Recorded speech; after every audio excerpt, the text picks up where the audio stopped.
to affect taste, Vitalizer one is better than the other one, for sure. hydration, absorption, Feel silkier. and perhaps most incredibly, your strength, flexibility, and energy. Amazing. Wow. Crazy. Well, salud. I'm loving it. Go to www.vitalizerapp.com and make your smartphone brilliant. Talk health, talk wealth, talk politics, talk 1470 and 95.3 FM, WNN. The opinions expressed on the following sponsored program are strictly those of the host, guests, and callers, and not necessarily those of this station, its staff, management, or sponsors. Hi, this is Faith. Welcome to the Faith Washington Show. We will discuss life, business, leadership, family, and fun, and what happens when your view of the world expands. A wide variety of guests will provide insight on how they do business, family, and leadership in their lives. So now, here's today's show.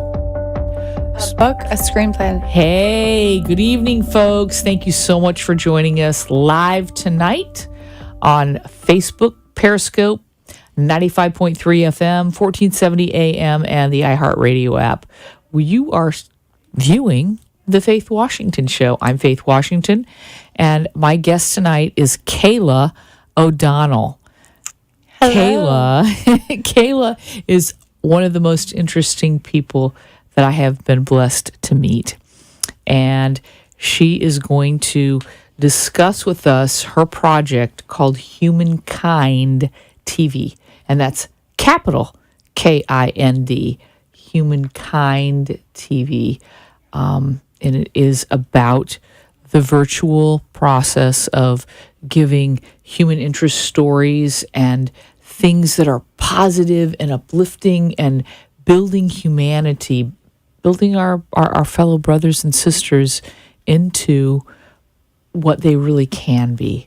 And it's a process for all of us. And today we spoke before the show and even on the phone about how important it is to do your own work, to look in the mirror and evaluate what's really going on with you, which is something I've been doing since I was very young.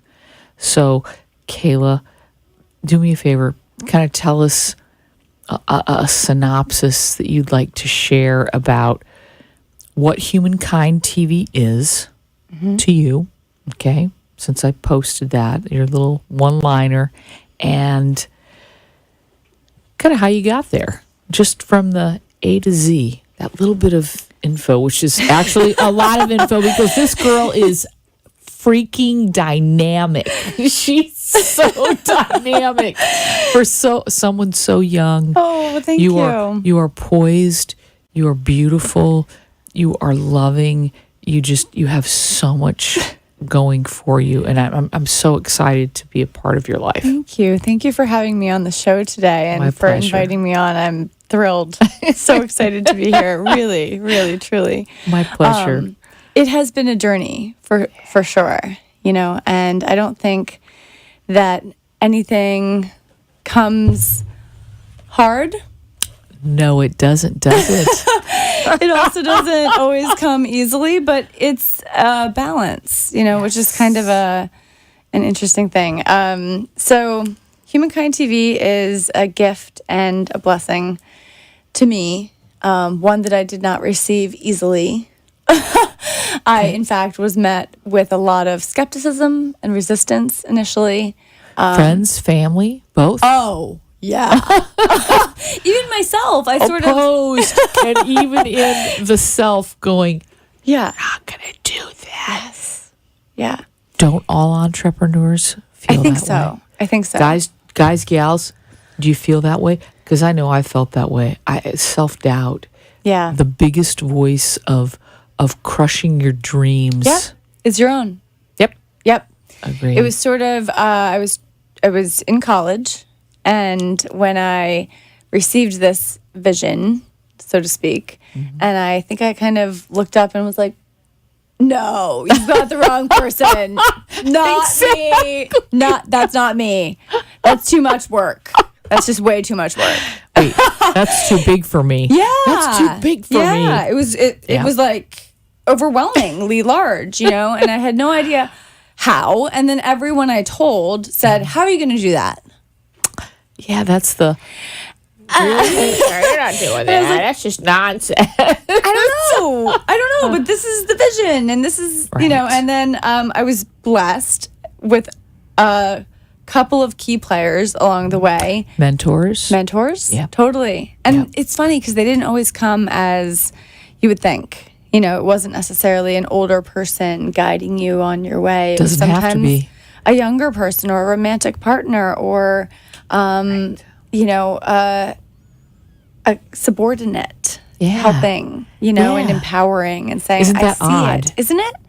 And that's what I think we miss sometimes. Even as it's happening, I didn't always see it.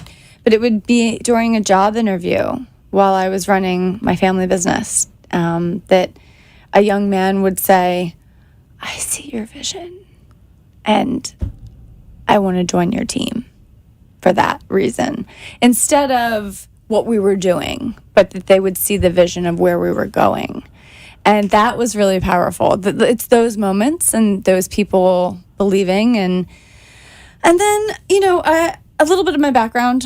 I grew up. No, this is a huge background. Okay. She says that a little background, but she grew up in an IT and telecom family. They had a business that they built for 28 years. Huge. Okay. What she was able to accomplish, tell us where you started and how this kind of came about. Because it's fascinating to me. Today, when we were speaking, I was like, wow. Yeah.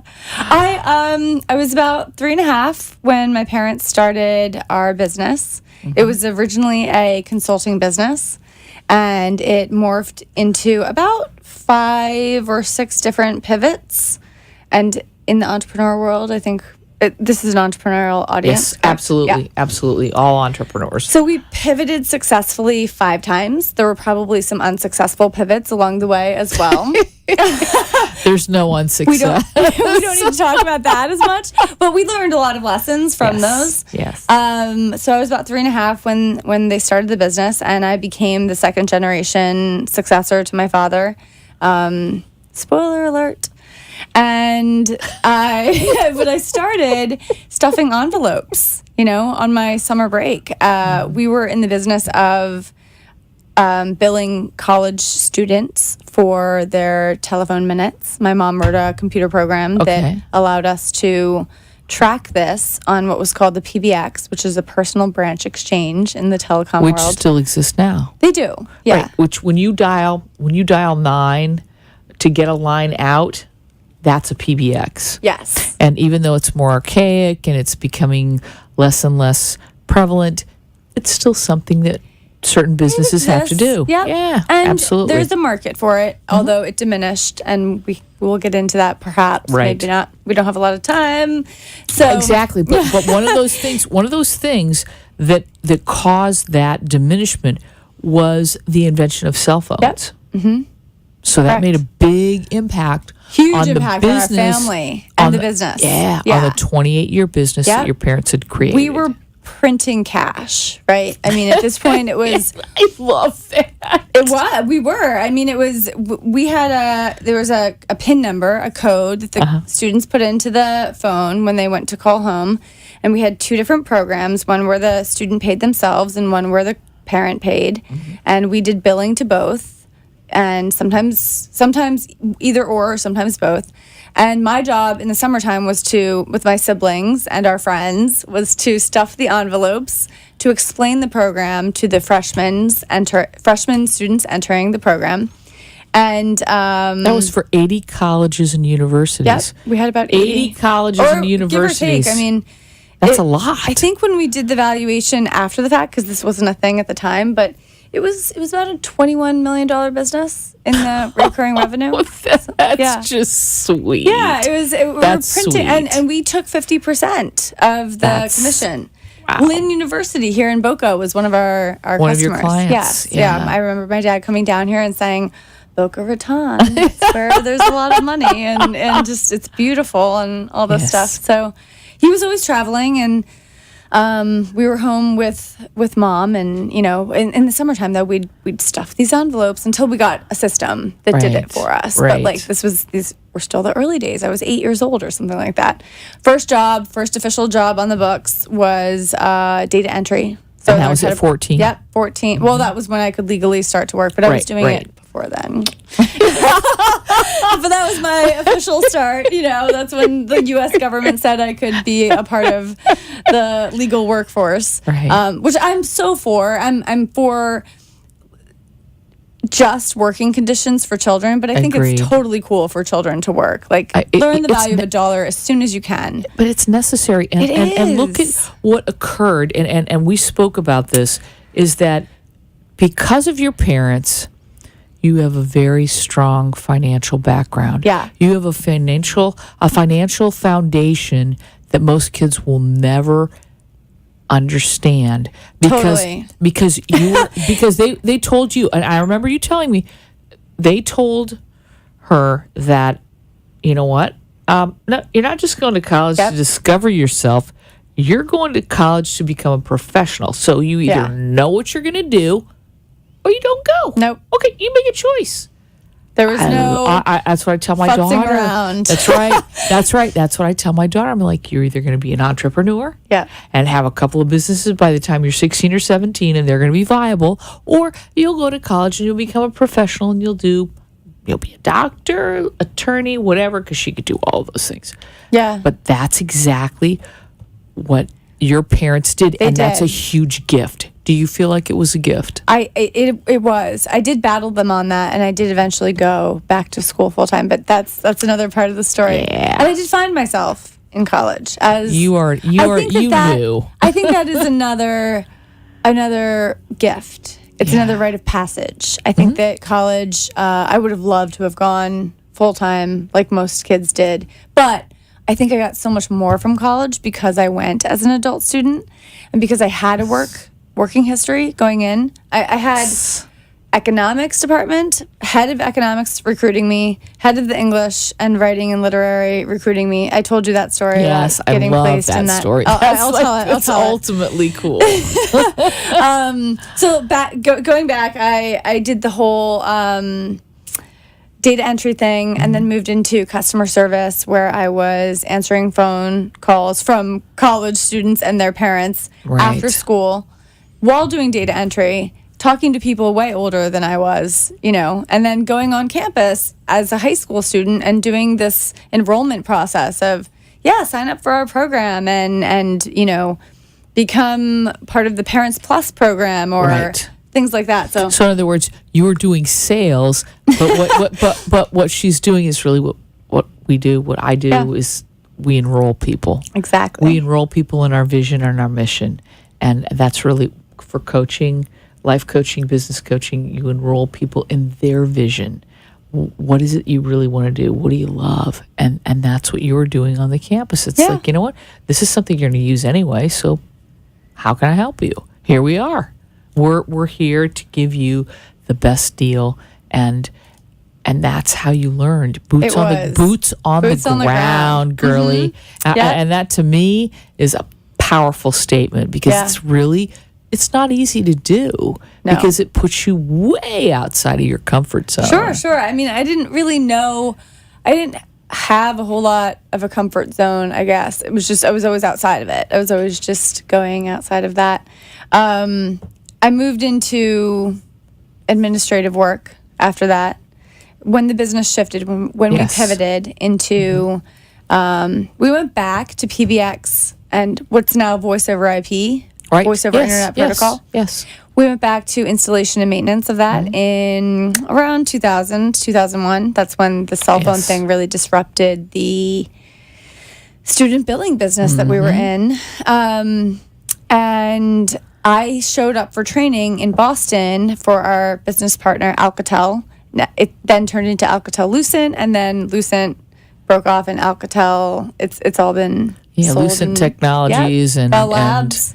Yep. hardcore. Yep. You know, that's what I trained on then. I started up to this program to learn how to train people on how to use the phones and ended up getting trained on how to program the system. How to program the system, They're talking which is about totally crystal different technology and totally blah, blah, different blah. things. Yeah. And I was like, what is a box? I was 19 years old and you know, and then after that I came home and they were like, well, now you're trained, go to this building corporation, this construction company in Philadelphia. And I walked in to a meeting with 7 or 8 men, all 20 years my senior. And at the door, that's when I said goodbye to the last woman I would see until I stepped out of that meeting. And that was the case for the next 7 years of my career, at least. There were never women in the room. I was the only one. So you were, in effect, this really young chick, okay? I was a going chick. into boardrooms, Yeah. giving him the information for How to program your system. how to program your system, how to design your system. How do you Design redesign your and communication right. system so that people can talk better using technology? right. That was my job. Which they didn't have at the time, so they needed someone to come in and basically it's like a spoon feeding. It's giving you information that you a priori do not have, and you need to have this because if you don't, you're going to get lost. Your business will go down the toilet. And for you to step in, and I'm sure these guys are thinking, Who's this? this is old, this is the old boys school, and Yeah. right now, who's Kayla? You know, I had some really phenomenal women supporting me. My friend Kim was an assistant to the CEO of this construction company in Philadelphia, and she was like, "You rock. I don't know how you do it. How do you stand up?" Like, she was always just like cheerleading and then like, let's go out, you know? And so she became a strong ally. Right. And that's when I really started to discover the power of women in my life. Right. And I had a few of those over the years, although I was definitely part of the old boys club. I was part of the frat, so to speak. Yes, and I read something about that on online, and you know something, and there's a lot to be said for that.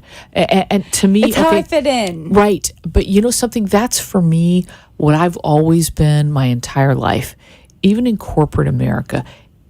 It's to me, it's not empowering just women, and it's not just empowering men.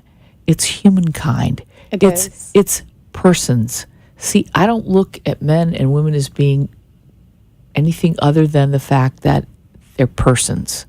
And when we step into that role of empowerment for all people around us, you're accepting a giant role. Yeah. And that's always what I have done. And differentiating between saying, okay, well, it's women empowerment, it's men empowerment. No. It's people empowerment. That's what we're here to do. Yeah. And that is what Humankind, capital Kind TV, is all about. And that's something that I just absolutely love. Yeah. And I'm so excited that we met because that's how I think. And it's a very, very awesome thing. It's impactful. It is. I mean, the vision for that came out of a lot of other hard-won lessons, not just noticing that I was the only woman in the room, but I went through some stuff, and I had a wake-up call in 2012 where I was assaulted by a business partner. Never a good thing. No. Yeah. And I learned a lot, and I saw how people reacted, and I saw how we were still living in a very antiquated world when it came to listening and believing and understanding. We can say there's two sides to every story. Absolutely. No, there's actually 3. His, hers, and the truth. Right. And the truth fits somewhere in between. Sure. And I think that we all have our own perspective, our own Yes. perception of the truth in any given Exactly. situation. And so Agreed. there is no arbitrary truth, which is something I've had to learn sort of difficultly. That being said, it put me on a path to understand that if we had more women sitting at the table, it wouldn't be this way. Agreed. And in 2013, Sheryl Sandberg, who is one of my Yes. favorites, published Lean In. So Yeah, one which is year after I beautiful. went through this really disruptive personal experience, and the first chapter of her book, Lean In, says, internalize the revolution, right? And for all that it's worth, all the criticism of her book, I still think she's a goddess for coming forward with this information. And there are things she didn't cover for sure. But that being said, she covered some really important points. And that resonated with me, and it made me sit at the table again. It brought me to a place where I felt like I can't shirk rallied. You can't shirk your responsibilities. You know what? Crap happens to everybody. Yeah. And Yeah. what do you know what the difference is? What are you going to do with it? Right. I always tell people, you know something? You can either be a victim or you can be an overcomer. You can be a lamb or a lion. You make the choice every single day you wake up. You get to choose. Totally. Which are you going to choose? Are you going to empower people? Or are you going to sit back on your haunches and say, poor me? Sorry, I don't say poor me. Get up and walk. Get up and walk. As difficult as it may be. I think that there's also some really important insights to be learned from understanding that we are still emotional human beings, and that Absolutely. it's important To honor that. It is. You know? you honor it. You don't walk over it, and you don't bury it. You understand it, and you let it rise up. When you have pain, you face your pain. You understand it, and then it no longer has power over you. Yeah. Your ego and your subconscious constantly running programs that tell you what you should think, what you should do. Oh, the voice that says, you'll never do that. That's too big of a dream. Do you want to live in that? Or do you want to choose something different? Yes, you want to choose something different. You want to empower yourself and other people. And when that happens, when you're one of those people who's chosen to be a leader, that's what you have to do. You own it. You own the pain, you own the gain, and you move forward. Yeah. There's one of my favorite songwriters, Jason Mraz. Do you know him? Not familiar He's with him. amazing. Oh my goodness. You'll share that with me after the show. He has a song called, I think it's called Three Things. I'm not positive about the title of it, but he says there are three things I do when my life falls apart. And the first thing is I cry. Yeah. And We so all do. We got to do that. That's a step. You must. If we repress that, we You just can't. we don't get past Then the other things. You know what? That's what happens when people don't heal. Yeah. You don't heal Yeah. if you don't cry. Yeah. If you got to don't- release that emotional Yeah. energy surrounding whatever incident Yes. it is. And so that's the biggest lesson I've taken in the last couple of years is Agreed. take the time whenever something happens to grieve, mourn, cry, whatever it is. And if you try to repress it, you are doing yourself a disservice. And then the other thing I will say to everyone out there is if you are with someone or if you are blessed with somebody gifting you with their story, hold that story sacred and Agreed. and meet them where they are and let them grieve. Even it's scary and it's hard because that means we have to go somewhere painful within for ourselves in ourselves. that moment. But that's you know? the trigger. It but is. sometimes Yeah. that's the trigger to release our own pain. Yeah. And that's why we meet people that have traversed that actual path Totally. because they've owned their pain, they've allowed it, and they've said, you know what, it's okay to feel that way. Yeah. And it's okay for you to feel that way. It's okay for me to feel that way. And when we do that, then great things begin to happen, like Humankind. Humankind TV was TV. born of that pain. It was born of the pain of being a woman in film, which we haven't even talked about. In college, I discovered I was a writer and an actress and a singer and a dancer. And She pretty much does everything, folks. Seriously, it's insane. Oh man, I am blessed with both sides of my brain being active. You are. You sync those hemispheres quite nicely. Thank you. I enjoy it. I mean, it's literally Julia Cameron has a great line in her book Artist's Way that says, "Writing a full-length play may contribute to." I'm summarizing here. I'm paraphrasing, but actually, it's. Running a marathon may contribute to writing the full-length play, and writing the full-length play contributes to running the marathon. So if we try to do just one, we don't do anything well. But when we incorporate the mind, body, soul, and we take care of all of those elements and creativity is part of the soul, right? Yes, it and is. if we're reading and we're incorporating our body and we're running or dancing or whatever it is that you do, True love. yeah, whatever it is that your passion is, then it just creates more energy. Agreed. And that energy fuels you to do all these other things. And And it also engages other people around you. Remember, we Yeah. spoke about that, is that your enthusiasm and your exhortation and your encouragement of other people encourages you. And look, today was momentum. It's like I just called Kayla up and I texted her. She called me back, and when we got on the phone, we're like, oh, we both like being on the phone because it's easier than all this texting, this black and white nonsense that there's no tonality, there's no nothing.